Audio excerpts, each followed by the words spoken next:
there are also producers that will say, or beat makers that will say, well, I'm a musician, I'm not a beat maker, I don't use loops. And these are like the producers who can play keys or more than one instrument versus the people who can only make beats in a DAW or on an MPC or something.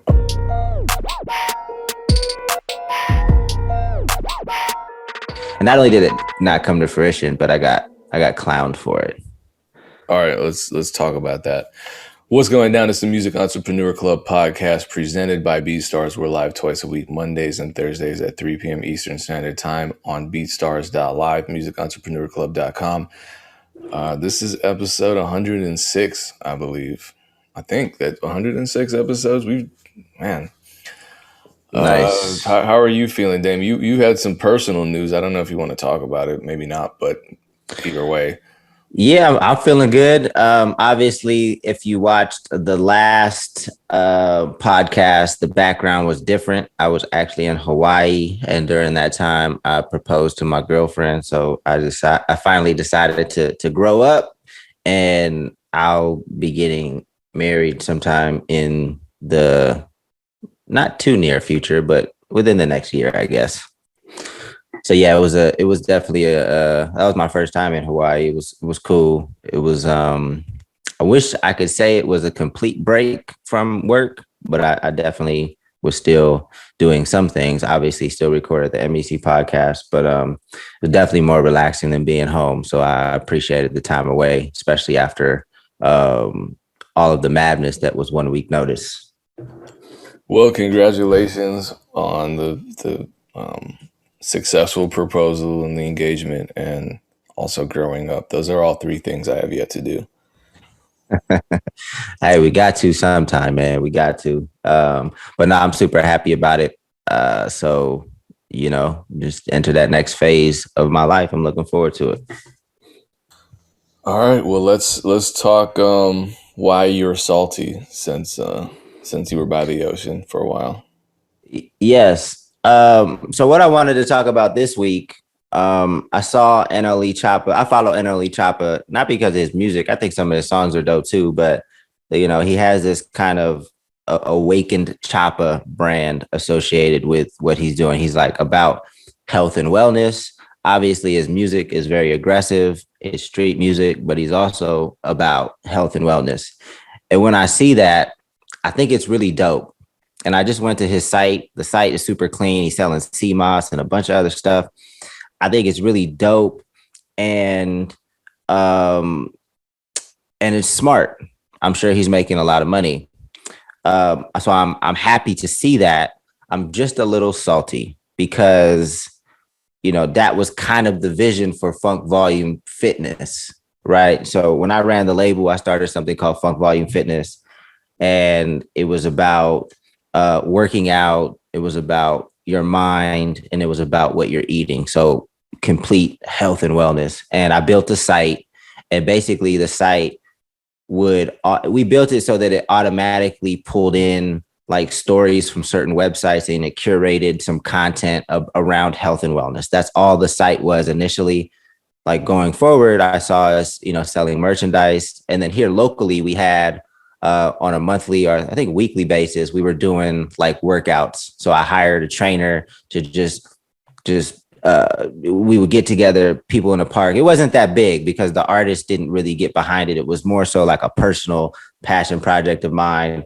So it would probably be, I think we got up to like 30 people in the park just working out, and I would hire the trainer and we would just work out under the brand Funk Volume Fitness. But like long term, where I thought that Funk Volume Fitness could play a role was I think it would introduce the Funk Volume brand to people that weren't familiar with it eventually. Like if the guys did lean into it, I thought that eventually we could have or pitch a Funk Volume Fitness hour at a local gym, or eventually like a LA Fitness or a 24-hour fitness. I thought it could be a really big thing because at the end of the day, as artists, you guys have a lot of influence, or if you have a platform, a lot of fire, you have a lot of influence. And I just wanted to impact young people in a positive way and maybe introduce health and wellness things in a more cool way so that it could be adapted more easily, because I think it's super important that we take care of our health.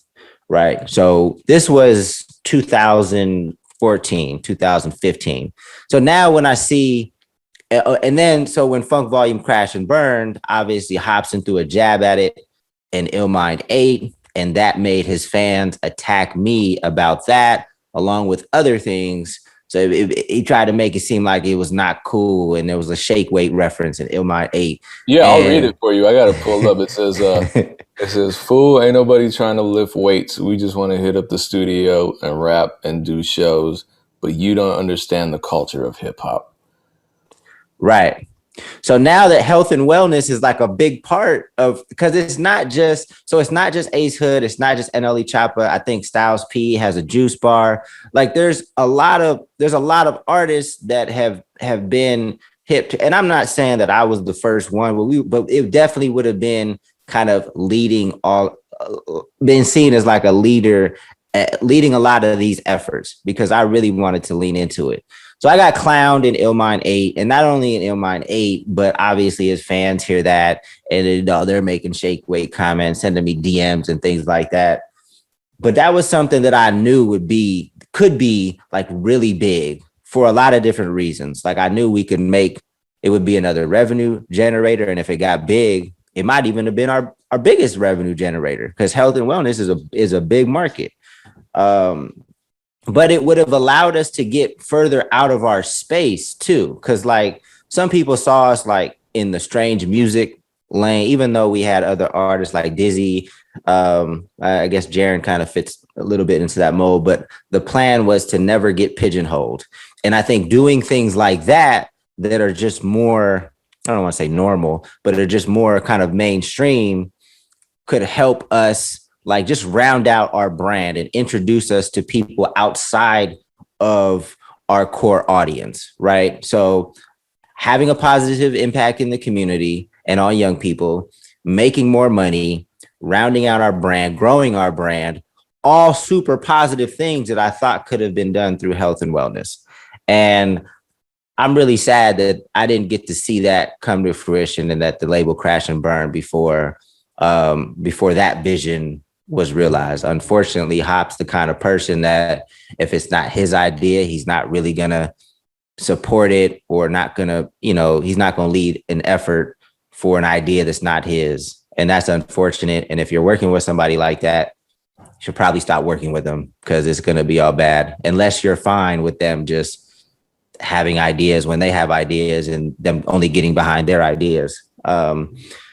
So yeah, I'm a little salty, Payne, because I see it and I'm on NLE Choppa's website and it looks so clean, and I'm happy for him. I'm not salty in the sense, like I'm just mad that Funk Volume Fitness, and I still have some shirts too. There's some dope shirts too, and I thought our logo was fire as well. I was really impressed with our logo.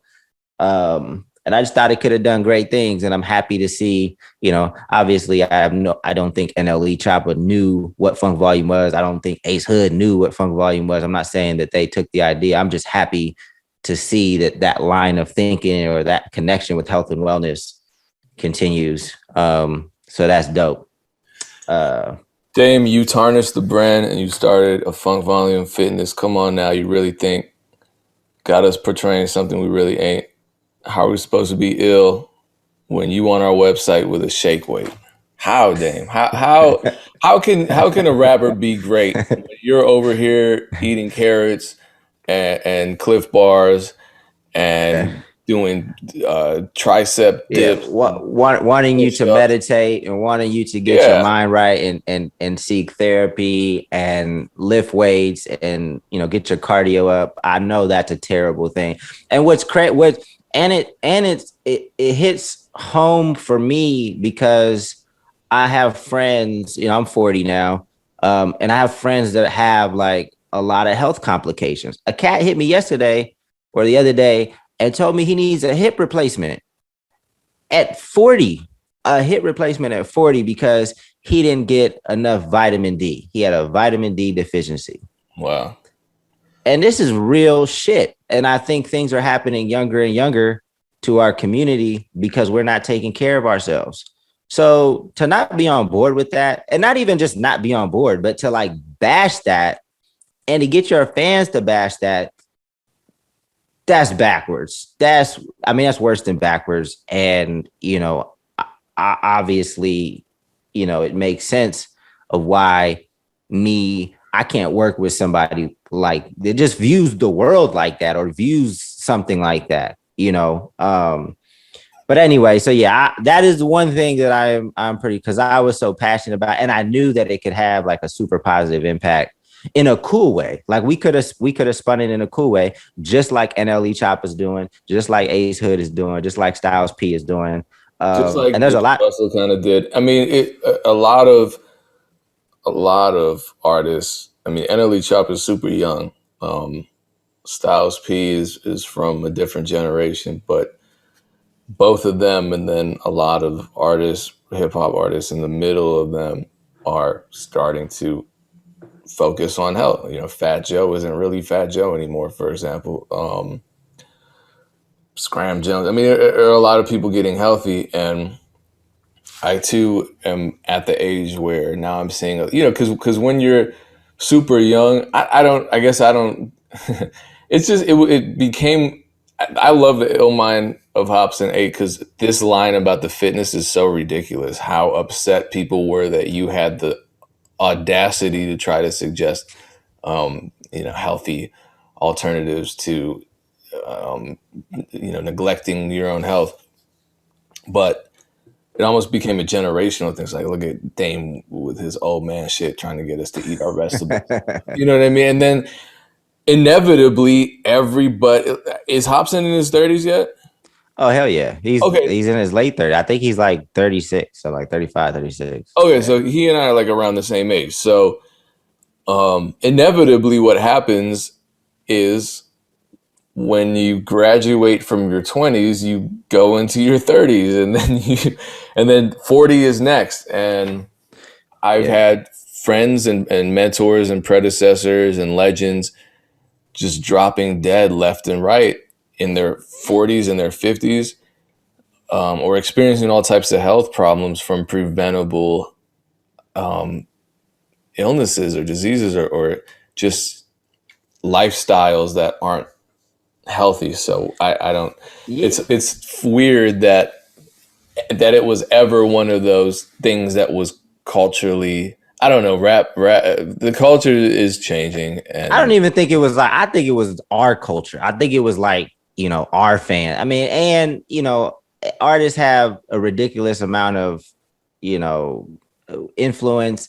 If Hop would have said, "Hey, this is the greatest thing ever," those same fans that came to my page and clown me for it would have praised me for it, and I would have got like it all has to do with like the ringleader and Hop just having way too much influence in areas in which artists should not have influence. I think people thought that like Hop was in good shape because he looked like he was in good shape.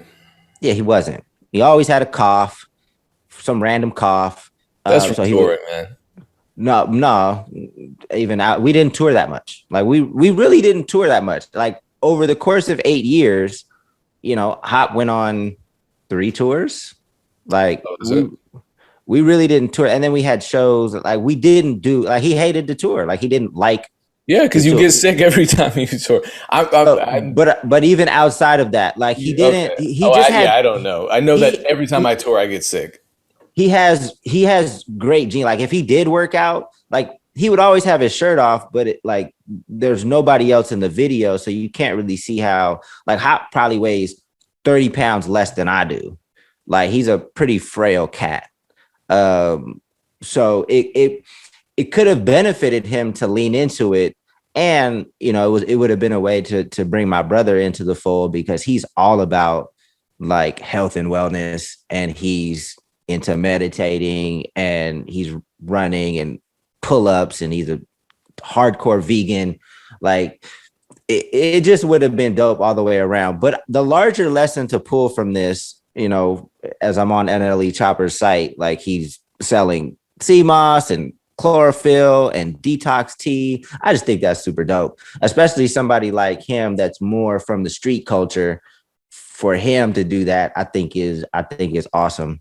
But anyway, the larger takeaway from this is that I think artists need to lean into their interest heavy and possibly look at them as other revenue streams and other ways to tell your story. So even if it's not fitness, whether maybe you like to collect Pokemon cards or whatever it is, I think it's great to really lean into it and share with your fans because it possibly could be, again, another revenue stream.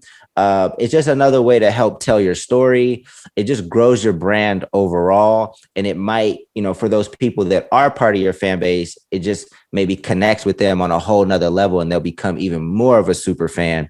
So to me, there's really no downside of leaning into your hobbies or your other interests because it can create literal other businesses for you so that you can have a longer career.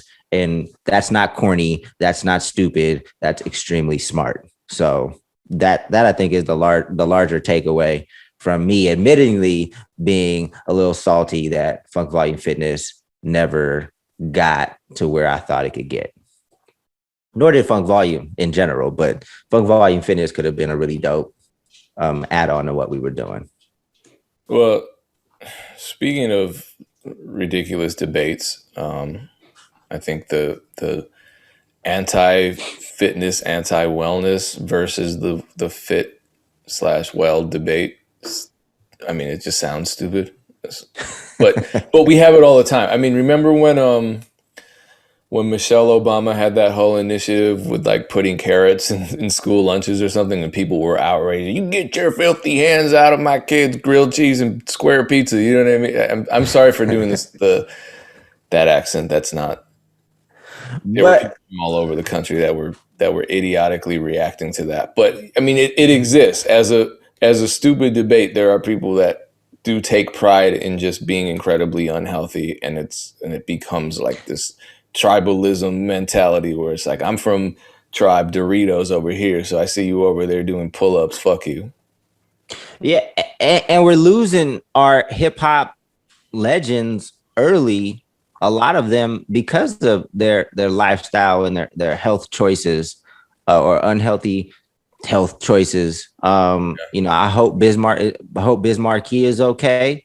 It seemed like there were reports that he had passed, and then it came out that he didn't pass, and I'm not sure what that's related to, but he was a big guy. He was a big guy carrying a lot of weight, and that might seem okay when you're a little younger, but as you get older, there's a lot of health complications that come with that. And again, I have no idea if it's tied to weight. I'm only assuming, but it definitely has happened. I'm not sure what happened to Heavy D. I know did he have a heart attack or something? But he was heavy. Look it up.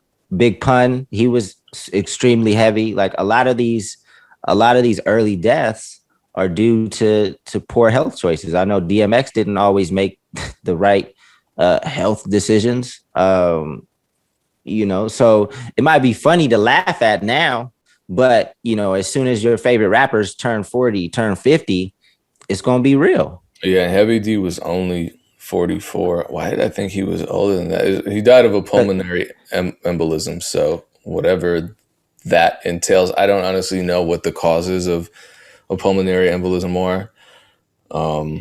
You have doctor friends you could ask, Dame. But I mean, we're positive that some of these deaths were due to their their lifestyle, right? What if Fife Dog? He was diabetic. I think Fife was a diabetic. But a lot of these early deaths are preventable. Yeah, diabetes. Yeah. Bismarck, he was only 50. He's only 57, and that's not that old. No. The average lifespan is probably like 77 or something like that. So I would encourage people to get into the habit now. Right. Like it's harder. I mean, you can always, start making healthier decisions, but it's harder to like start later in life. So even if you're a super young person listening to this podcast, like start now, start getting into the routine and making it a part of your life and start educating yourself on what healthy is. Right. Because that's another thing that we can have a podcast about, because like what's marketed to us as healthy is not always healthy, right? There's just buzzwords that companies jump on. Anyway, I don't want to start going down that path, My but fitness plan is this. Be lazy and eat ice cream every single day throughout your 20s, and then in your 30s get healthy and active and diet and all that. That's what I did, and I feel great. So many people are like, "Oh, my 20s, your 20s are so amazing," and then your body starts breaking out. A bunch of people are like, "My bodies are breaking down when I hit 30." I'm like, "Yeah, because you don't do shit." I did the opposite, and I feel great. So anyway, anti-fitness, anti-wellness versus wellness is a stupid debate. And do you ever see? It was funny because when Jalen and we had our Lucian Parker and Jalen were on, and they're recording artists, and we're talking about topics in the producer community. I think it was Jalen who said producers are always arguing among themselves over things that we don't care about. I don't know if you noticed that, Dame. I mean, there's a lot of stupid arguments just in general online, but what specifically are you talking about in the I in don't the remember current? what we were. Oh, I think it was. I think it's the same tired debate about using loops. Should producers use loops or not? And what's crazy too is for the producers out there. The few times that I listen to the radio, or when I'm DJing a set and I'm playing new music, I'm listening to those beats from hit records, and I'm hearing splice loops. I'm hearing arcade presets. No fan cares. I don't I don't think a song has not be like the Lil TJ record that's on the charts right now is arcade presets to the max. I don't think fans are not listening to it because there's an arcade preset in it. In fact, it's on the Hot 100. So I have I no idea what an automatically think, arcade preset is, but yeah.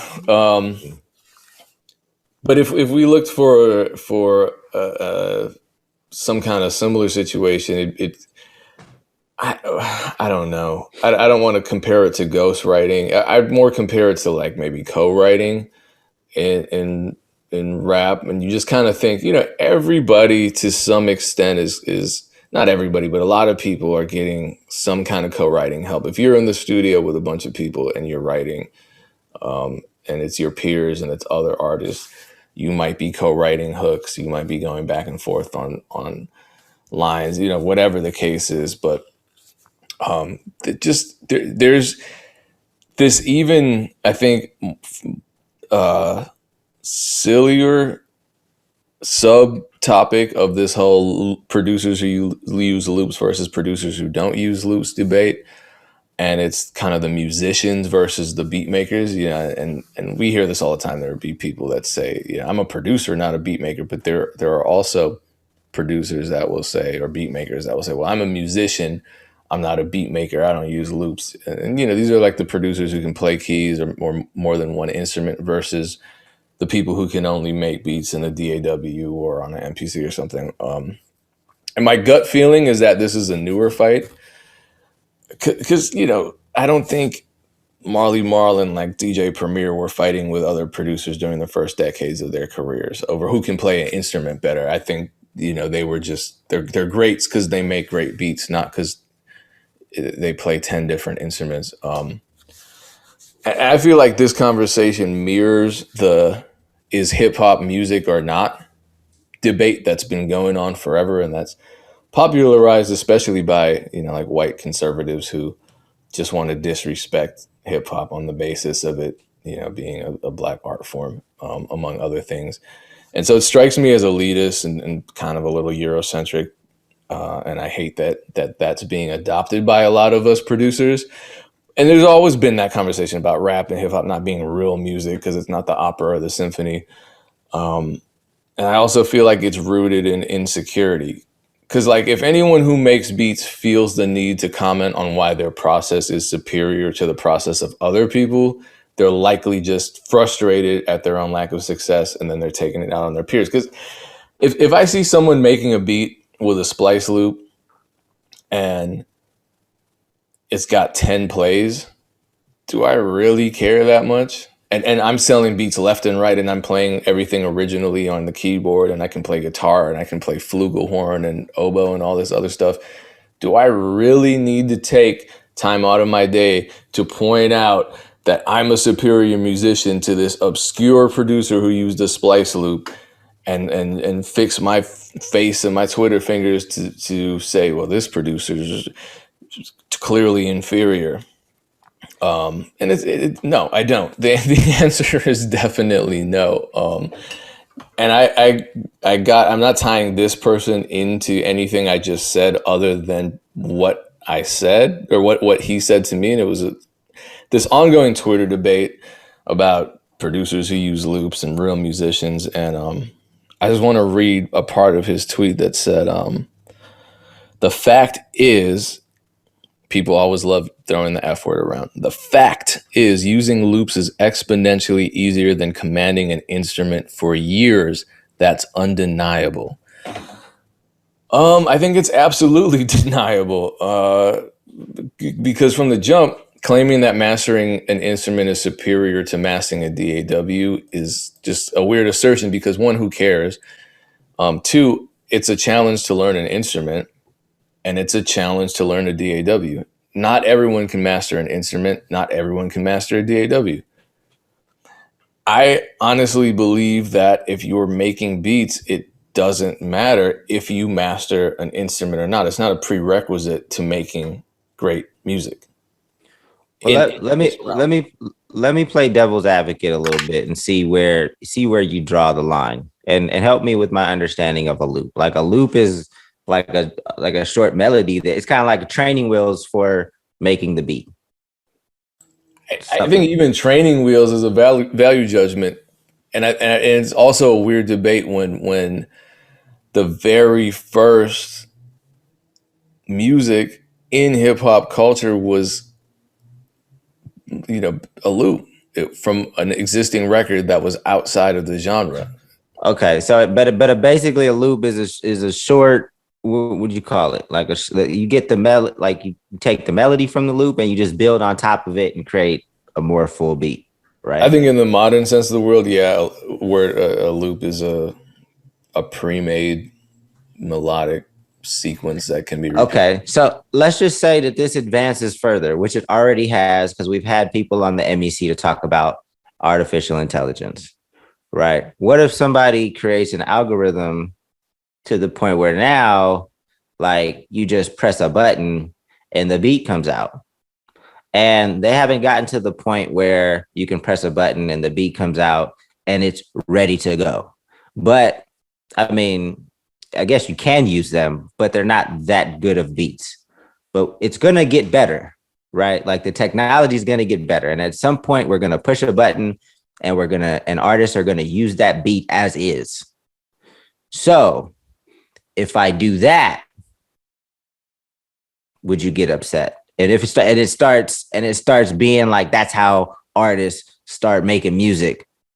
That's how they're basically, some artists start cutting out the producer altogether because there's this dope artificial intelligence. It's a website. You just click a button, you put in kind of what type of beat you want, and it spits out an original beat. At that point, would you start getting frustrated with music? I would be frustrated not with necessarily the process, because I think these are two different debates. It's just to me, it's the beginning. It's the begin. If that's not how you see it, like if we because I'm looking at this. This is a matter of policing other people's processes. I mean, because there are already great producers who are incorporating AI. In my interview with Illmind, he was talking about incorporating AI. A lot of producers use AI on at least a basic level from chord generators, that kind of thing. Actually, let me scale my example back just a little bit. So it's not the artist that's doing this. It's a producer that has tweaked the algorithm a little bit, and now all he or she is doing is just pushing a button. That's how they're branding themselves, and they're getting a lot of placements. So there's an initial artificial intelligence program. They figured out how to tweak it a little bit to personalize it to their sound. So they don't know anything about music, but they knew how to like personalize the algorithm, and now they're killing it. Is that going to bother you at all if that becomes the way most placements are made? the way I look at it is me being bothered isn't gonna stop it. So Right. I better I No, better but you can learn still how to buy. get. It can still bother you. I mean, of It course, can we bother me, know. but I'm not going to go on a campaign or a crusade against it necessarily. I think Right. artificial intelligence is problematic for a bunch of reasons. I mean, they're talking about, robotic, mechanized police officers and that's and facial recognition. I know that's a step beyond auto generating loops, but it's a can of worms. So But your I devil's just think. advocacy is opening the gates of hell here, Dame. But I don't think we're that far from it. Right. I think we're maybe a few years from that, where a producer doesn't even like know anything about music. No, they Like can it do just that now. You can make a beat right now and not know anything about music and not create any quote original unquote but element to what the beat.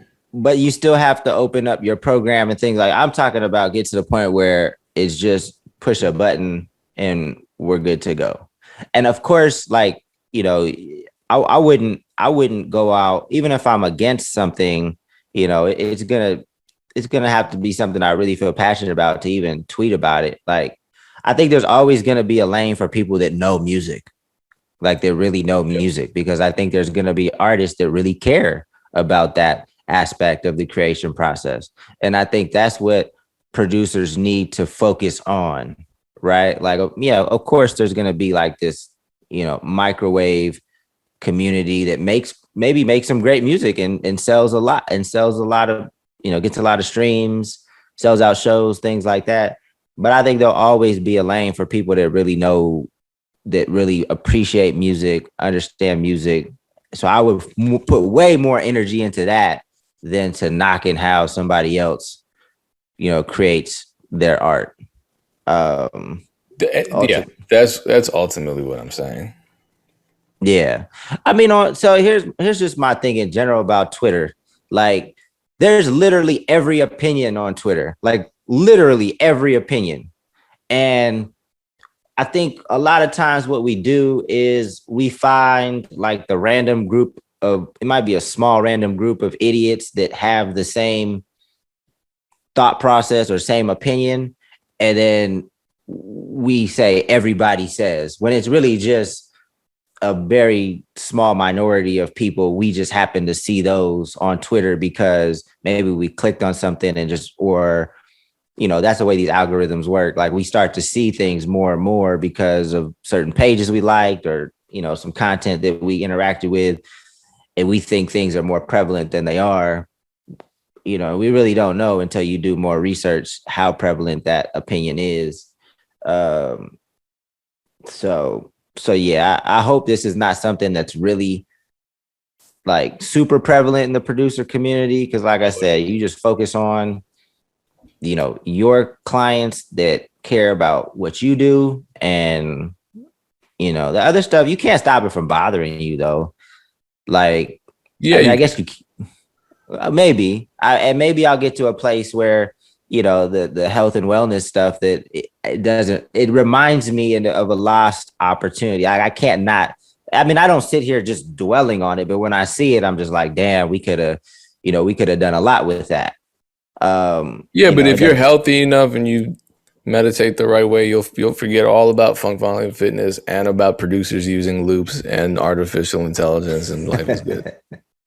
But yeah, but I mean, I don't know if I'll ever just get to that space. I hopefully, but it doesn't stop me from doing, other positive things. Like I'm working on things that are awesome and I'm super happy, but that is one thing. Cause and I'm sure I'll circle back to that eventually, just some type of assisting some type of health and wellness, or just promoting health and wellness through one of the platforms. I mean, this is this the MEC. Hopefully, people, just through this episode, maybe like, damn, I do need to make some smarter decisions because I've been in the studio smoking and drinking, haven't gone outside and got any natural sunlight in a few days. Maybe this is just a reminder to take your ass outside and walk around the block.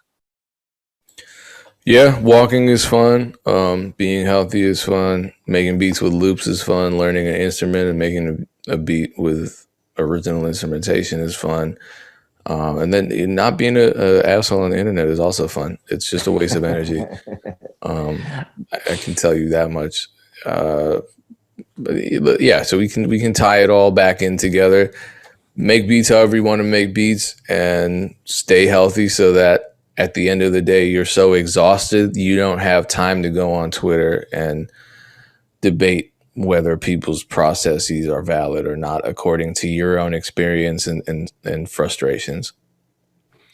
Yeah, I'm pretty much I haven't gotten to a good back and forth on social media in a while. Like sometimes it's entertaining, but I was on Facebook. I logged into Facebook this morning, and under another friend of mine, I posted something, and then somebody responded to his post, and he said something like, "I don't care about anybody but me," or something like that, and I just was like, it's just a sad, like, it's just a sad place to be. I know that was random, but it was just, I just don't have any desire. Like it used to be more fun to kind of go back and forth with people and just like, expose their ignorance about something.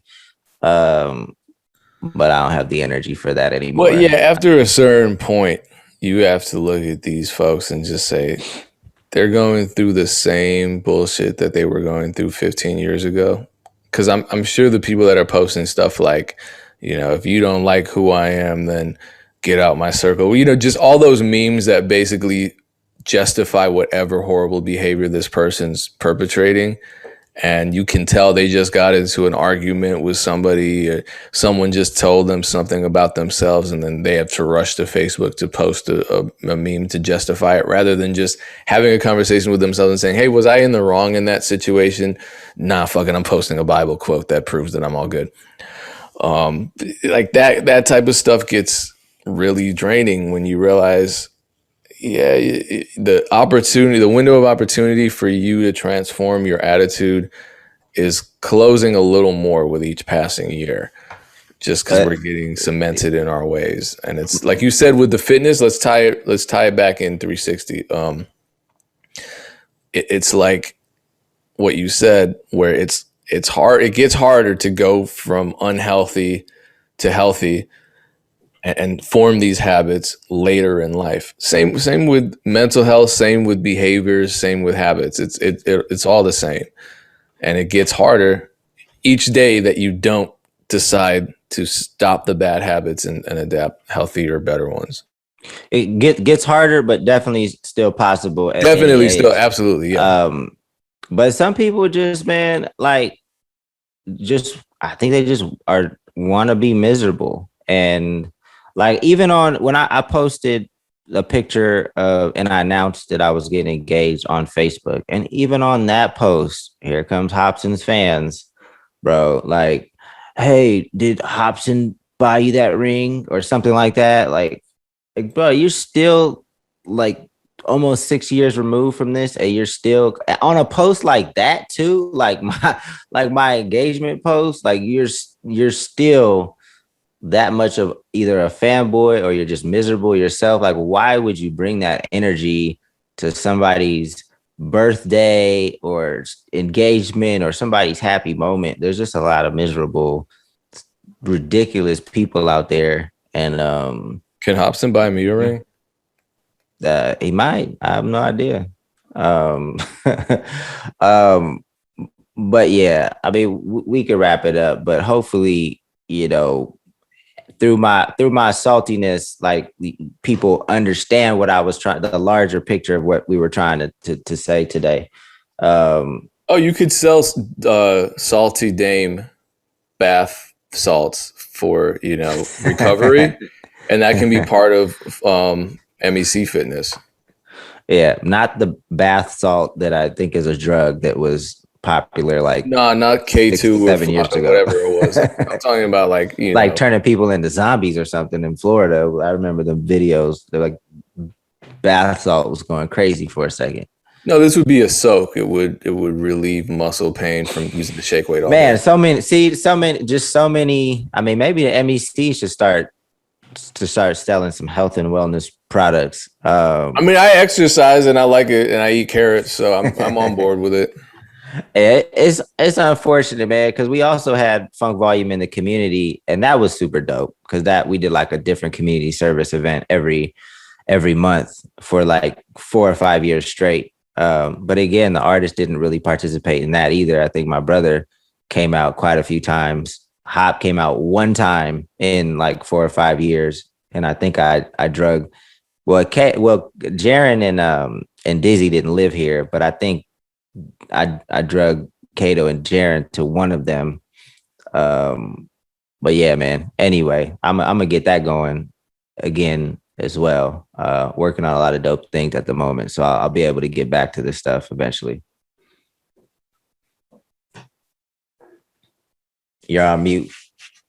My sound card freaked out for a second. My bad. Yeah. So appreciate everyone for tuning in. This was episode 106 of the Music Entrepreneur Club podcast, powered by BeatStars. We're live twice a week, Mondays and Thursdays at 3 p.m. Eastern Standard Time. It's a free music business mentorship program. And if you want to get alerted every time we go live, Dame's going to help you out.